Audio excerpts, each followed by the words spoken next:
एक सुंदर कविता आहे, वेळ नाहीये असं म्हणणाऱ्या प्रत्येकासाठी.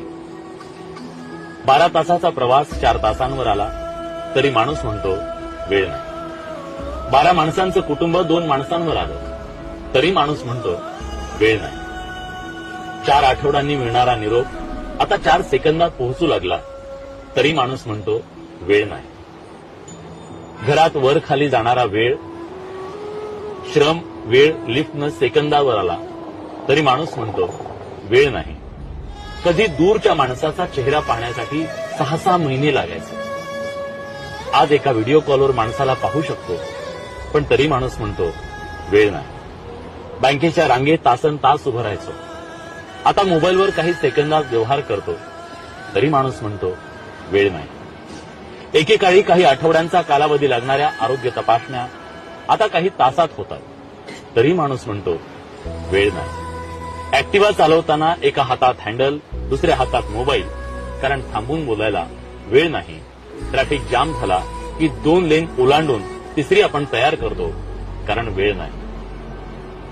वेळ नाही आईवडिलांना फोन करायला, वेळ नाही निसर्गात रमायला, वेळ नाही आपल्यासाठी जगायला. पण वेळ IPL साठी आहे, नेटफ्लिक्स साठी आहे, सटरफटर रील्स साठी आहे, राजकारण्यांवर भरघोस चर्चा करायला आहे, पण स्वतःसाठी मात्र नाहीये. जग सोपं झालं, गती वाढली, तंत्रज्ञान जवळ आलं, अंतरं संपली, सोयी वाढल्या, संधी वाढल्या, पण माणूस वेळ नाही म्हणून स्वतःपासून दूर गेलाय. शांत बसून स्वतःशी बोलायला, स्वतःला समजून घ्यायला, किंवा फक्त काही क्षण निखळ हसायला, ग्रंथांचं वाचन करायला, मनन चिंतन करायला, मंदिरात जाऊन देवदर्शन करायला आणि देवाचं नाव घ्यायला सुद्धा वेळ नाही. आणि मग एक दिवस वेळ निघून जाते, शेवटच्या क्षणी कळतं वेळ होता. पण आपण वेळ नाही असं म्हणत जगायला विसरलो होतो. म्हणून आजच ठरवा, स्वतःसाठी थोडा वेळ राखून ठेवा, नात्यांसाठी थोडा वेळ देऊन बघा, मनासाठी, शांतीसाठी, आयुष्याच्या गाभ्यासाठी थोडा वेळ जगून घ्या.